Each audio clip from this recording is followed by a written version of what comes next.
Well, guys, someone is going to have to talk about this, and it might as well be me. So what the fuck happened? Last night, I tuned into the Archie Luxury live stream program. I'm often a featured guest, but I just couldn't make it on in time last night. In fact, I had a bunch of running around to do. And, often it's called Live with Clyve because it sometimes, and often in fact, features my good friend, Clyde Anderson, taking the role of sort of the Ed McMahon role to Archie Luxury's Johnny Carson. As we all know, Archie is a genius at what he does, and Clyve has led the way with a persona. He has added sort of like the droll, dry persona to the mix. He often pokes and teases at Archie, sometimes lovingly, sometimes a little prickly. Archie seems oblivious to it all as long as the super chat money comes in. But last night there was a brouhaha of epic proportions. So we're going to have to talk about that. But first, quick wristwatch check.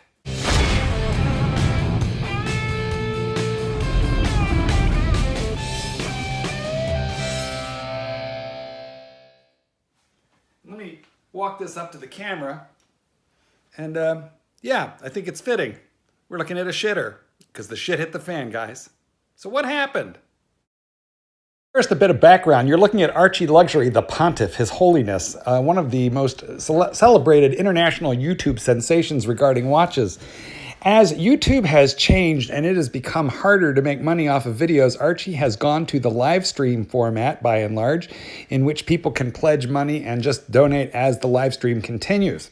Now, that has been working well for him on the one hand. On the other hand, he brought in Clyve as his foil, and that made the live stream ever more interesting because it is a little hard for Archie to pull this off all by himself. Here we're having a look at Clyve, who at first I thought was just dry, and then I realized, no, Clyve is funny as fuck.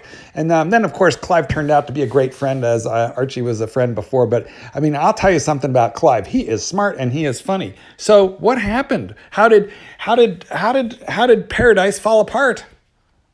Well, I'm making all this shit up because I have no idea, but quite frankly, this is what I think. Paul will be Paul. He is doing what he has always done. He's being lazy. He's eating Kentucky Fried Chicken. He's birding, farting, belching on the air. He's getting up and walking away from the live stream for 15 to 20 minutes at a time to go pick up a pizza and then eat it on air. He's drinking. He gets drunk. He's lazy. He's also brilliant, and this is who he has always been. And I think at first Clyde found it amusing, but eventually it began to wear on Clyde to have to take so seriously something that he felt the Pontiff wasn't really doing for himself. So I think they just kind of wore each other out on some level, kind of like a marriage that eventually got bad. It became a sexless marriage. They wound up living as roommates. And the fact of the matter is you need the sex to keep the magic fresh so you can tolerate each other's bullshits. And these two, they just kind of lost it. Really a shame because I don't know who to pick in the divorce. Well, it all blew up on the June 8th live stream, so let's have a quick look and a quick listen at what happened. I gotta tell you, Clyve, these Rolexes don't do fucking terribly much for me. I gotta be honest with you, you can circle jerk all over these watches, Clyve, because I'm not really after a fucking 36mm Explorer 1, Clyve. Sorry, it doesn't float my fucking boat, okay? Does this look like the face of a man who cares? Look at it. So let's have a closer look at that face. And yes, this is the face of a man who does not care. And that would probably be because Clyve is just over it at this point with Archie. Now, to be fair to Archie, Clyde took a couple of pokes at him, and Archie has taken a poke back using the Rolex as a pretext to attack Clyde a little bit. And I think this is the moment where the whole thing broke really, really bad. It's going to get worse in another couple of seconds, though, guys. I gotta tell you the truth, Clyve. I don't fucking want a 36mm Explorer 1. It does nothing for me. Well, I mean, the 36mm It does less than nothing for me, Clyve. It does less than fucking nothing for me. In fact, it bores the fucking shit out of me, Clyve. I'm gonna be completely honest now. I'm on a new channel. More so than your watch reviews? The watch reviews are coming, Clyve. Think about watch reviews.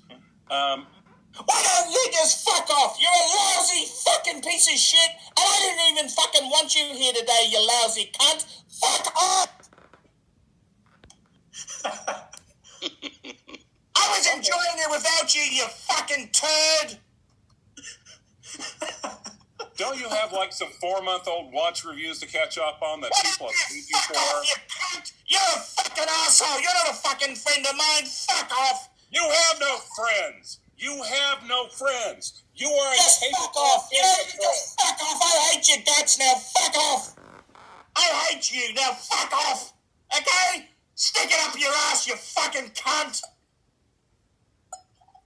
And that's what happened. So in an epic battle, Archie lost it. Clyve defended himself, and with a final farewell finger, Clyve was gone from the live stream, possibly, maybe even quite likely forever.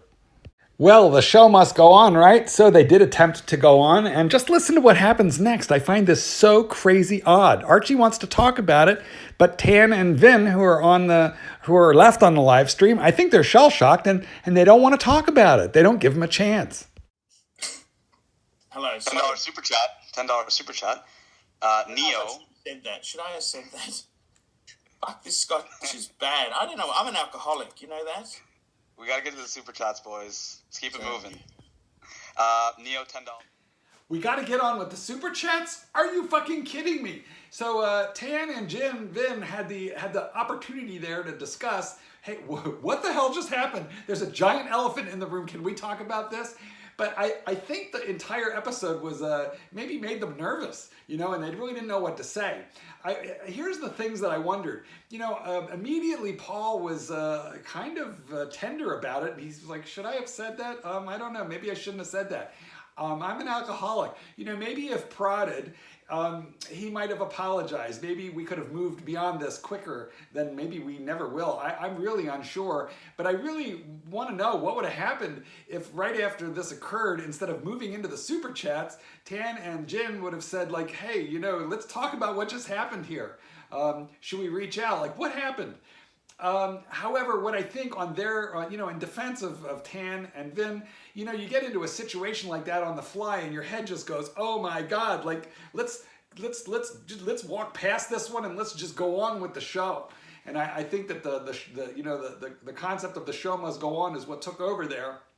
But, to the YouTube watch world, it seems like mommy and daddy are splitting. I don't know if you're going to take sides in the divorce. I myself am not. I like both these guys, and I hope one day it'll get sorted out. In the meantime, Goldberg, peace out.